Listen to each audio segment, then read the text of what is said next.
Well, hi there, friends. My name is Chris Streeter. I serve here in the Diocese of Central Pennsylvania as the canon to the ordinary for congregational life. I wish you love and joy during this first week of Easter tide.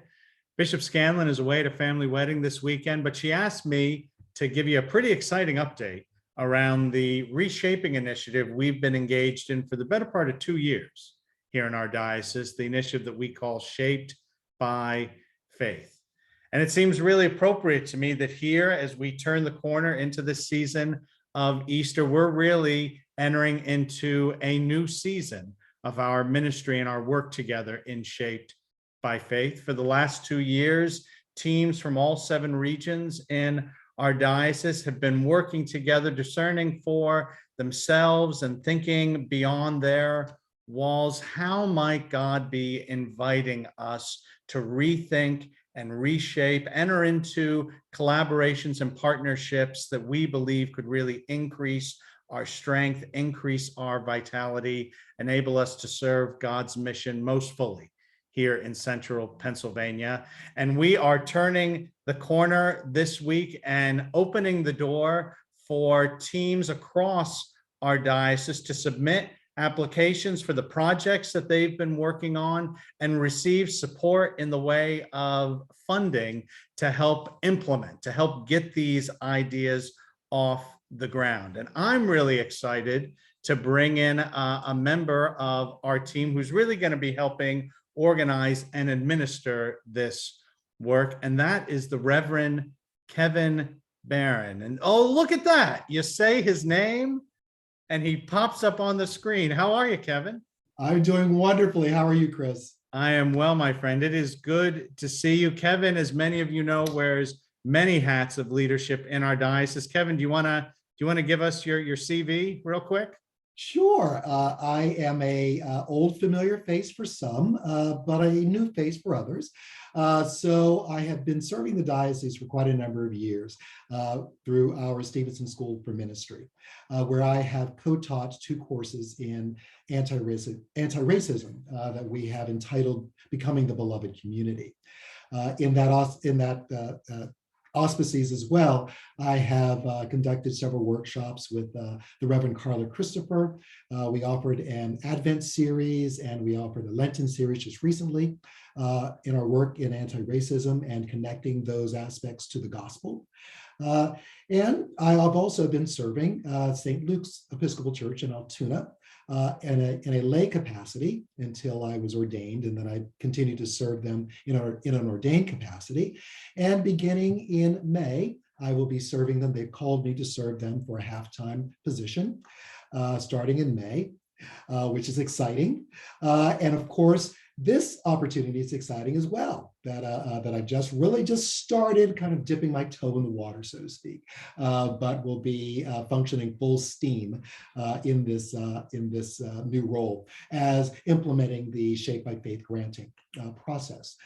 So I'm really excited about that and look forward to all that you have to offer and looking forward to having the opportunity to help to review plenty of excellent granting opportunities.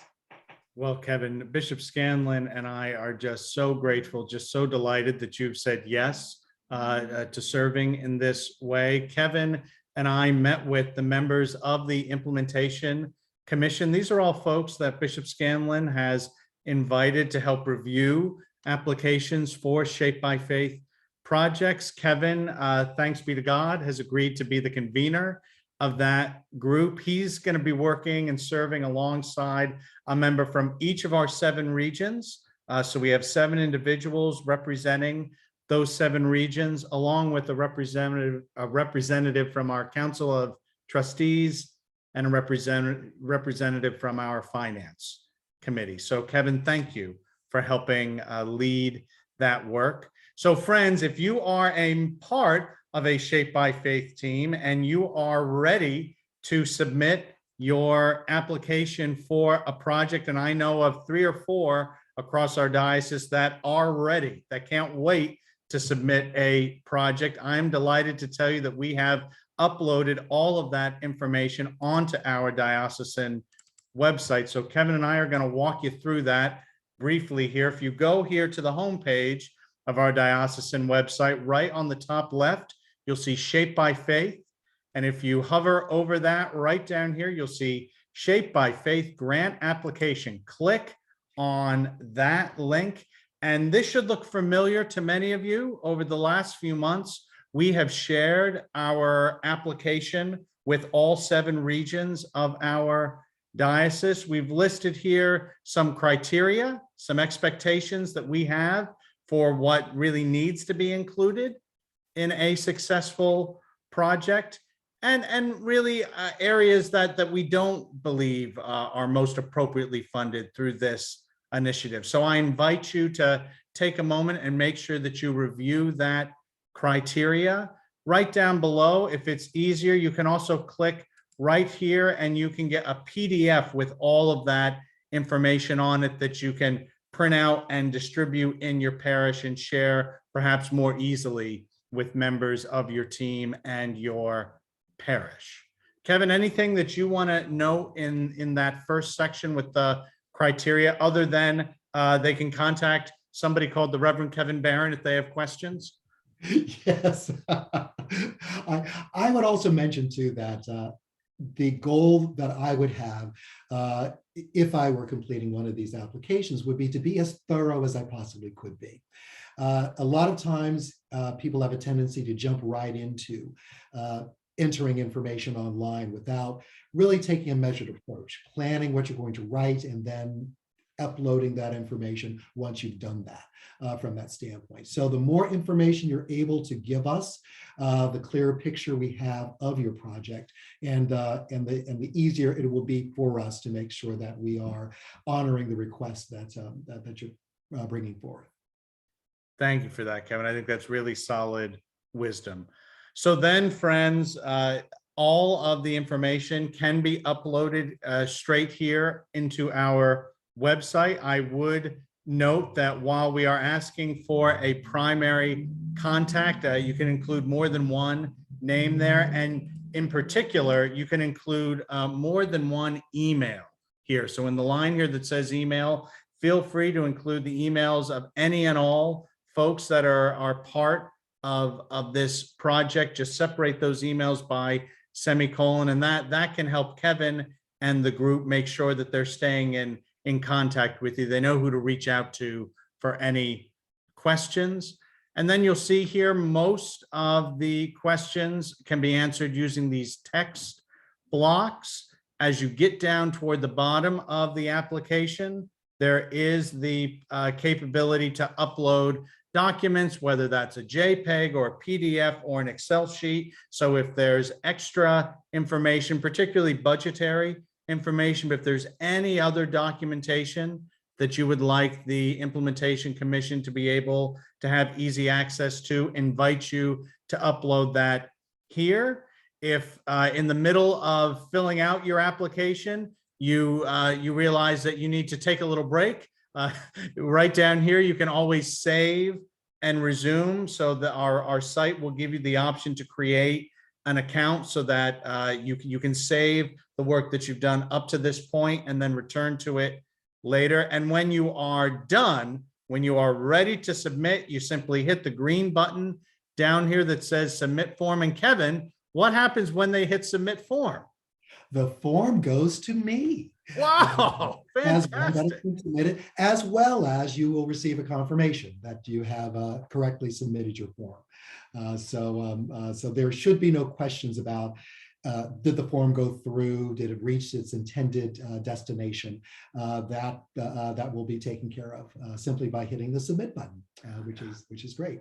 Now, I might also add too that I've often found it helpful that whenever I am completing a form online that has a block that you can enter a lot of text in, it's always good practice to write that text in, say, a Word Perfect or a Word document.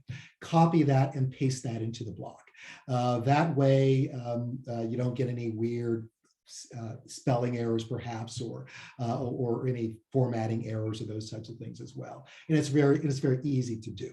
I know sometimes forms can be a little bit cumbersome if you're just entering information directly onto the form itself. But those are a couple of tricks that help. And if heaven forbid, you should lose your internet connection in the middle of this, rest assured that you would not have lost any information if you're able to really keep it separately and then paste that information into those blocks when you're done with it. Well, again, a good wisdom, Kev. Sounds like you're someone who's submitted a grant application or two in your day. Good wisdom there, my friend. Or taken the general ordination exam. Oh, I see. Well done. Well done. And so, Kevin, I think really the other question I might imagine folks would have is, okay, either I'm ready now to submit, or I'm wondering, how often might this group be reviewing applications, or what's going to happen after I submit? Do you have a sense of kind of the timeline that you and the commission are going to be working with? Yes, I do. We would like to really review applications more than once a year.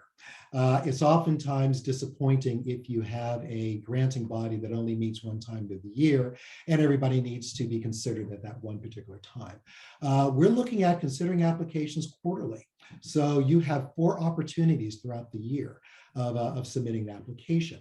And for us, of course, we're looking at quarterly time periods of January through March, and then April through June, July through September, and then October through December. So, for example, we are now at the beginning of the second quarter of our year. And so the applications are open now, and they will be due on June 1st. And we will be joining together as a granting committee to review those applications shortly thereafter. And we would issue a decision by the middle of the month, or June 17th. Each quarter is going to happen in like fashion. So as an example, the third quarter, which extends from July through September, which would mean that second batch of applications, if you missed that first June 1st time deadline, you have now a September 1st time deadline to be considered at that particular point in time.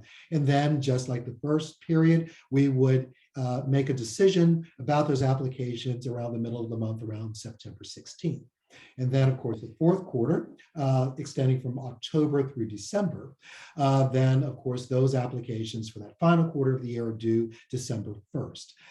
And then, of course, those decisions would be reached by mid-December or December 16th. And so the process just starts right over again as the next year progresses and turns around. So we're hoping that it gives people ample opportunities so that you don't feel as though you need to rush to get something in that may not be an idea that you have fully formulated just for the sake of getting something in, but realize that there will be multiple opportunities for you to avail yourself of these funding possibilities. Well, Kevin, thank you for providing that context. And again, just grateful to you for your leadership, and to the other 9 members of the commission for saying yes to reviewing and supporting and helping our teams as they engage in this next stage of their work together. I'm aware, friends, that this really is the culmination of 2 years worth of ministry. I just want to name gratitude for our bishop for really setting this initiative on its way, for canons Dan Morrow and Chad Linder, for Amy Swernick, who have served as the leadership team during this first stage of Shaped by Faith. And I hope that, again, if you're part of a parish team and you are ready to hit go on a project, that you would consider completing this application, get that material, and we want to provide you with the resources you need to begin this experimentation now. And I'm just delighted to see the experiments that are going to come in during this Easter season in particular. So, Kevin, again, thank you. And friends, reach out with questions, and you'll be getting updates for us as we receive applications and projects start launching in our diocese. So again, thank you and peace. Bye-bye, everyone.